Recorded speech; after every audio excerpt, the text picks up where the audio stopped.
ተገኘች አንዴ ደረጃው ላይ ሶስት አይነት ነገር ነው የሚባለው አሁንም ድረስ። ረዲት ለቤተሰቡ ቀደም እንደነገርኩ የመጀመሪያም የመጨረሻም ልጅ ናት። እሷን በህይወት ማጣት እጅግ በጣም ልብ ሰባሪም ነው፣ አስደንጋጭም ነው። እንኳን ሁሉ እስካሁን አልተጣለም። ለመጣልም ምድር ፈቃደኛ ሳይሆን ቆርጧል። እንኳን ሁሉ ጠለን ቁጭ እንዳንል ነው የሆን ነው። ሀዘናችንን በቅጡ እንኳን ማውጣት። ሰላም ውድና የተከበራችሁ የዚቴ ቤተሰቦች እንዴት ናችሁ? ሰላማችሁ ብዝት ትርፍርፍ ይበልልኝ። እኔ ጋር ሁሉ ሰላም። ዛሬ ይዤላችሁ የመጣሁት በጣም በሚያሳዝን ሁኔታ የረዴት ቤተሰቦች እየተማጸኑ ነው። እንግዲህ ቤተሰቦቿ ደውለው ያሉትን ስለ ረዴት አሟሟት ማለት ነው እንስማ። ረዴት የመጀመሪያ ልጅ ናት ለቤተሰቦቿ። ሲቀጥል ረዴት እስካሁን ድረስ አልተረጋገጠም ትክክለኛ እሷ መሆንና አለመሆኗን ማለት ነው።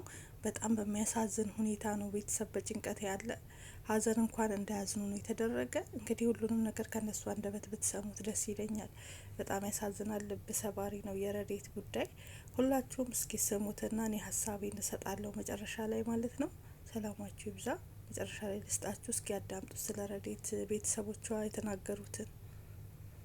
ሰላም እንደሆነች ነበረ የምናውቀው። በሰላምም ነበር ከዚህ የሸኘናት። ስራ ሰርታ መለወጥ ፍላጎቷ ነበረ። በተመረቀች በአንደኛው ወሩ ነው ወደዛ ሄደች። ብዙ ተስፋ ነበራት። ብዙ ሰርታ መለወጥ፣ ቤተሰቧን ማገዝ ነበረ ፍላጎቷና አንድ ቀን ምሽት ላይ ደውላ እናቷን በስነስርዓት በይሟውታ ሳቢቃ ተጫውታ ብዙ ነገር ካወራች በኋላ በቃ ደህና ደሪ ብላ ተኛች። እኛም ተኛን። ቤተሰቡ በጨዋታ አድርጎ ተኛን። በጠዋት ግን ማለዳ ላይ ማዳሟ ወይም ደግሞ የእሷ አሰሪዋ ስልክ ደወለች። በቀጥታ በእናቷ ስልክ ደወለች እና ምንድን ያለችው የልጅሽ ወይም ደግሞ ረዴት ራሷን አጥፍታለች እና ይህንን እንድታውቂ ብዬ ነው ብላ ዘጋች ስልኩ ማለት ነው።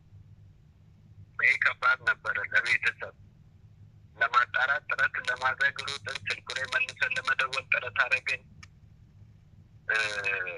ስልኩም አይነሳም። መጨረሻ ላይ ግን እዚህ ያሉ ሰዎች እኛ የምናውቃቸውን ወደ እነሱ መላክ ጀመርን።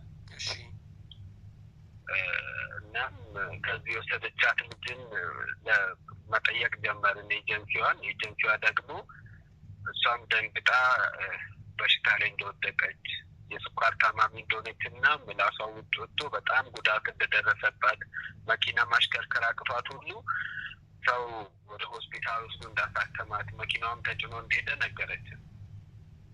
ከዛ በኋላ ግን ክትትል እያደረገች መሆኑንና በቅርብ ጊዜ ውስጥ አስክሬኗ ወደ ኢትዮጵያ እንደሚመጣ እሷ መሆኗንም አጣርታ ለእኛ እንደምትነግረን ቃል ገባችልን። ከዛ ብንጠብቅ ምን ብንል በሷ በኩል ስልክ አንዳንዴ ማይነሳ ምንም አይልም። ከዛ በኋላ ግን ማዳሟን ማግኘት ቻለን። እዛ ባሉ ኢትዮጵያውያን እኛ በምናውቃቸው የማዳሟ ቁጥር ሰራለን እና ደወልን። ረዴት ማረፏን በተደጋጋሚ ሴትዮዋ ነገረችን። ፖሊስ ምርመራ እያደረገ ነው። አሁን በፖሊስ እጅ ነው የምትገኘው። ስለዚህ ፖሊስ ምርመራውን ሲጨርስ ደግሞ ወደ ቤተሰብ የሚላክበትን ነገር ራሱን የሚያመቻቸው አለች። ከዛ በኋላ ግን ሴትዮዋ ስልክ አታነሳም።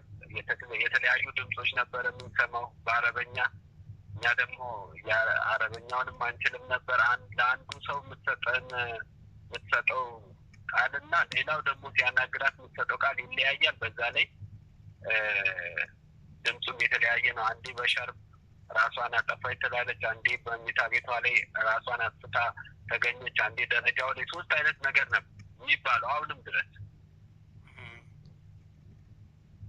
ከዛ በኋላ ነው ወደ ማህበራዊ ሚዲያ እንዲወጣ ያደረግነው። ሚዲያ ላይ ከወጣ በኋላ ግን እኛም የኢትዮጵያ ኤምባሲ ከመውጣቱ በፊት ሚዲያ ላይ ኤምባሲ ጥያቄ አቅርበን ነበር። ረዴት የሚባል ፋይልም ምንም ነገር እነሱ ጋር እንደሌለ ለእኛ ነገሩት።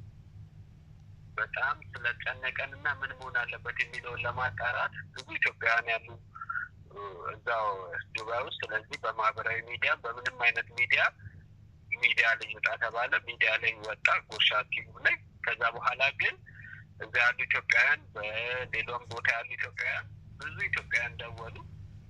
ክትትል ጀመሩ እና ኤምባሲውም ደግሞ ጉዳዩ እንደደረሰው በህግ ክፍሉ ክትትል እያደረገ እንደሆነ ለቤተሰብ ነገረ። ዛሬ ማለዳ ላይም ተደውሎ ውጭ ጉዳይ ሚኒስቴር ሄዳችሁ ሬሳን ወይም ደግሞ አስክሬንን እንቀበላለን የሚል ፎርም አለ። እሱም ቤተሰብ ወላጅ እናትና አባት ሄደው እንቀበላለን፣ እዛም ኤጀንት ካለ ወይ የሚቀበል ሰው ካለ እሱን አሬንጅ አድርጉ ተብለን እሱን ሁሉ አድርገን ወደ ቤት የተመለስነው። እሺ ቤተሰብ ተመልሻለሁኝ። እንደሰማችሁት ነው መረጃው። በጣም ያሳዝናል። ረዴት እንግዲህ ለቤተሰቦቿም የመጀመሪያም የመጨረሻም ልጅ ናት። በጣም በሚያሳዝን ሁኔታ እንዲሁም ወደ አረብ ሀገር የሄደችው እንግዲህ በአካውንቲንግ ተመርቃ ስራ 4,000 ብር ተቀጥራ እየሰራች ነበረ። የ4,000 ብር ስራ ምንም አይነት ነገር ህይወትን ስለማይለውጥ ወደ ዱባይ ሄጄ የተሻለ ነገር ለስራ እናቴንም ልርዳ ብላ ነበር የሄደችው። ማታ ደውላ ነበረ። ያው የሰማችሁት ነው። በቃ እኔ ባልደግምላችሁና አሁን ምንድነው ማድረግ ያለብን መሰላችሁ? ለረዴት ፍትህ እያላችሁ ሁላችሁም አስክሬኗ ወደ ሀገር እንዲገባ በገንዘብም እናግዝ። ሁላችንም 50 ዶላር 100 ዶላር እያገዝን ለእናት ቢያንስ አስክሬን እንኳን አይታ እናት ትረጋጋ ማለት ነው። እናቷ ጥሩ ሁኔታ ላይ እንዳልሆነች ነው የተነገረ። በጣም ያሳዝናል። ልብ ሰባሪ ሀዘን ነው እንግዲህ ቤተሰብ ላይ ደረሰው ማለት ነው። እና ሁላችንም እባካችሁ ላይክ ሼር አድርጉ። ሼር ስታደርጉና ላይክ ስታደርጉ ለሰዎች ይደርሳል። እንተባበርና ያለንን 5-10 ዶላር ለካርድ የምናወጣውን ለሻይ የምናወጣትን እንርዳቸው ማለት ነው። ምክንያቱም አስክሬን ወደ ሀገር ገብቶ ቢያንስ እናት ትረፍ ማለት ነው። እንዲሁም ደግሞ ፍትህ እንበል። ትክክለኛ አሟሟቷ ገና ተመርምሮ አልወጣም። ሴትዮዋ ናት ደውላ እንግዲህ እንደተናገረችው የተለያየ ነገር ነው፣ ለተለያየ ሰው 3-4 ነገር ነው ሴትዮዋ የምታወራ። እርግጠኛ ነኝ ሴትዮዋ ናት እች ልጅ ህይወት ያጠፋችሁ። ለመስማት ያብቃችሁ አሁን ተመርምሮ አስክሬን ሲወጣ እንጂ ራሷን አጥፍታ አይደለም በፍጹም። አንዴ ደረጃ ላይ ራሷን አጠፋች ትላለች፣ አንዴ ክችን ውስጥ ትላለች፣ አንዴ ክፍሏ ትላለች፣ በሻርብ ነው አንገቷን አንቃ ትላለች። አታደርገውም፣ ውሸት ነው። እውነት ነው ማለት አይቻልም። ገባችሁ? አንዳንዴ ክፉ አሰሪዎች አሉ፣ አይታወቅም። የተማረችም ስለሆነች ቢያንስ ቋንቋ አረበኛ እንኳን ባታቅ በእንግሊዘኛ መግባባት ይችላሉ። በእንግሊዘኛ ሁሉን ነገር ማለት ያው በዛ ላይ ደግሞ ሰው ተቀጥሮ ያላወቀ ሰው ቤት መልሶ ሰው ቤት ሲሄድ ወደታች እንዲጫማ አይፈልግም።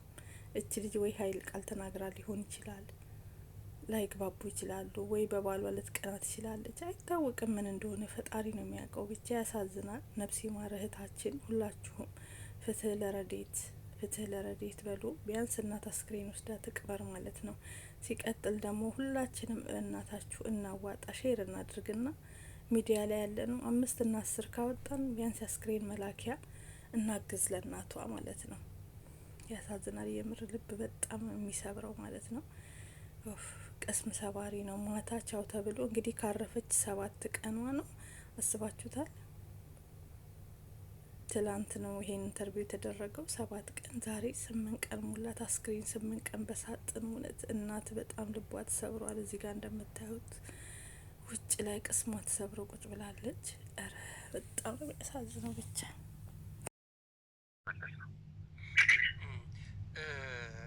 እንግዲህ እዚህ ረዴት በአካውንቲንግ እንደተመረቀች አንዳንድ ፎቶዎቿን ማየት ችለን ነበረ። እዚህ ስራ አጥታ ነው ወይንስ ደግሞ እዛ የተሻለ ስራ ለማግኘት በፕሮፌሽኗ ነው ልትሰራ ሄደችው? ምንድን ነው የሆነው? ፈርኒቸር ቤት ትሰራ ነበር። 4,000 ብር ተቀጥራ። የት ፈርኒቸር ቤት ትሰራ ነበር። 4,000 ብር ተቀጥራ እየሰራች ነው። የተሻለ ብር ሰርታ የተሻለ ነገር አግኝታ ተመልሳ መጣ የምትፈልገውን ስራ ለማስራት ገንዘቡን በአጠረ ጊዜ ለማግኘት ካላት ጉጉት የተነሳን እንጂ ነው ወደ ውጭ ሀገር ሄደችው። እዚህ ስራ አታ አይደለም እየሰራች ነበር። ፈርኒቸር ቤት የተሻለ ፍለጋ ቤተሰብ ለመርዳት ራስ ለመቀየር። ስንተኛ ልጅ ነች ለቤት? የመጀመሪያም የመጨረሻ ናት እሷ ለእናቷ። በቃ እሷ ናት የተወለደችው። ከዛ በኋላ ልጅ የለም ቤት ውስጥ። ግን ያው እሷን ማጣት ደግሞ ለቤት ከባድ ያዘን ያለ